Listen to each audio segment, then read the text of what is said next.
What a long day. I just want to relax a little bit. At the end of the day, I guess there's some mail to go through.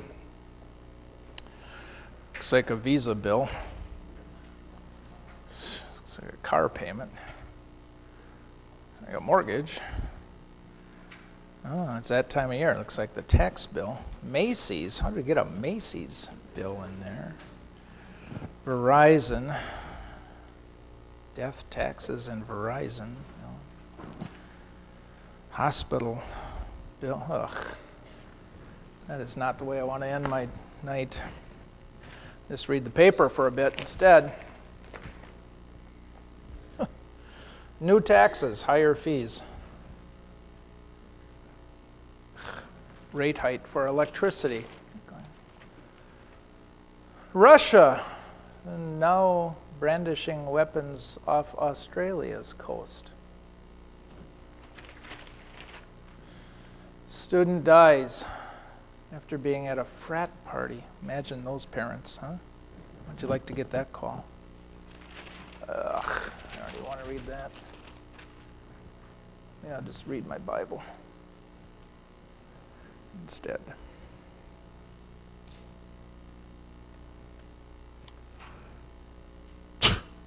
Right. Do not be anxious about anything. That's absurd.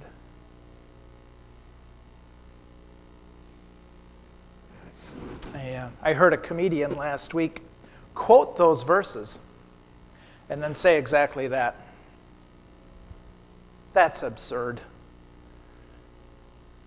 It's crazy. In fact, he said it's kind of creepy. He quoted the verses before it too. Rejoice always. And he had a lot of fun with different situations in which somebody could be rejoicing, and he made fun of these words. He's absolutely right, because you think about it. Read the newspaper. What? Tornadoes, hurricanes, tsunamis, Ebola,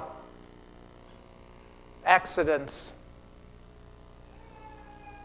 And you think of personal reasons for anxiety. You think of kids, and you think of your parents, or you think of your health, or you think of your finances.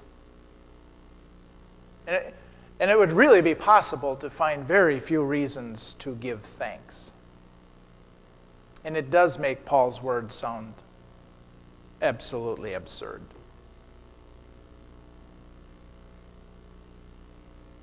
And apart from the good news of Jesus, they are absurd. But you combine that with the good news of Jesus, suddenly it's not crazy at all. Paul didn't just speak those words or just write those words to us. He wanted us to know this good news of Jesus so that we could end up at a place where we wouldn't laugh when he says, do not be anxious about anything. He wants us to know about this peace we have. We have, not that we will have one day or we might have one day, this peace with God that we have now. And on account of that peace with God, well, before he gets to that verse, he says, first of all, I want you to rejoice. Rejoice. Just before these words, rejoice in the Lord always. I will say it again, rejoice. And if really all Paul had in mind was the power of positive thinking, that's kind of a neat trick, and it can do some good, but not much. He had something much bigger in mind than just train yourself to think on the positive. See, God watches. And so he watched the people he created to be perfect turn their back on him.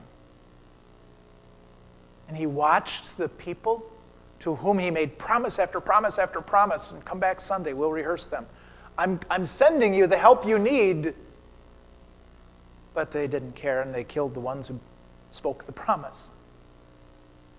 And then he gives life and salvation and faith to people like me. And then people like me and people like you imagine that the laws are for everybody else, God's laws, not for us. and he sends us his message, and we'd rather fill our hearts with anxiety. And God watches all this. And then he gives. God gives. Do they still call John 3:16 the end zone verse? I don't think they can hang that in the end zone at NFL games anymore, can they? Anybody seen it recently? I don't waste my time on watching football games, so I don't know. You know how they used to always, there'd be somebody in the end zone with a bed sheet or something, John 3:16. It became known as the end zone verse. But I don't think they do that anymore, do they? I asked a bunch of junior high kids this week, want to recite the end zone verse? They looked at me like I was from Mars, which is what they usually do anyway. But I don't think we do that anymore. John 3:16, though, it's God the giver. God so loved the world that he gave his one and only Son. Whoever believes in him will not perish, but have everlasting life. The same God who watched all this mess is the God who said, well, I will give so that you can have peace with me. And you can have a reason to rejoice no matter what your circumstances. Those of you who play chess know that it is possible very early in the game for your opponent to look at the board and see a move you made, a move he or she's made, and then make a move that guarantees his victory. You don't even know it yet, but you can't get out of it. And you might have lots of moves yet, but it's in vain because you're not going to win. The game is already sealed. The victory's your opponent's.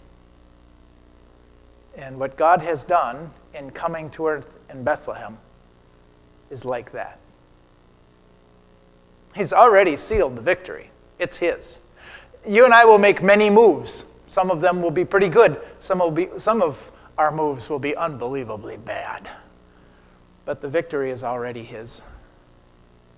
And by your faith in Jesus, already yours. Now you see why Paul can recite, he can preface these verses and he can write, rejoice in the Lord always. I'll say it again, rejoice. And that's what gets us to this request. Do not be anxious about anything, but in everything, by prayer and petition, with thanksgiving, present your requests to God. Notice Paul doesn't say, nothing in your life will ever happen that could possibly cause anxiety. Nothing in your life could ever happen that could possibly be a reason for which you might worry. He doesn't say that. He just says, when it comes to you, present your request to God. Here's the difference between God and me. God never thinks he's me.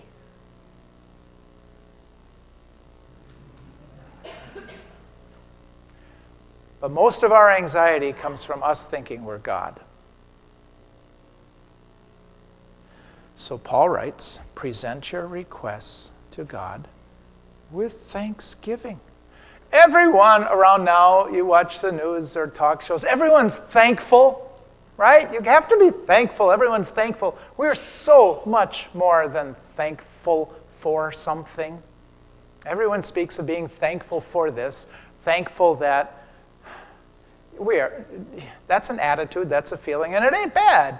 But you and I are thankful to someone. My wife prepares a phenomenal meal for me, for example, and I'm very thankful for that meal. But I never thank her. What good is that? She'll see right through that. And so does God. You and I don't come here with thankful hearts. We come here thanking God. We present our request to him, and we are thanking him. Remember that tomorrow. Try to bring that into your conversation. Especially if you hear someone make reference to being thankful. When you know who God is, you're thankful to him. Not just thankful. Well, then what? Then this verse concludes, the next verse after this one. The peace of God, then, the peace of God, which transcends all understanding, will guard your hearts and minds in Christ Jesus. That's not a wish. It will happen. It's not a maybe. The peace of God that you have because of what God has done for you in Jesus, the peace of God that you have because you can rejoice in him and present your request to him, the peace of God you have, not will have.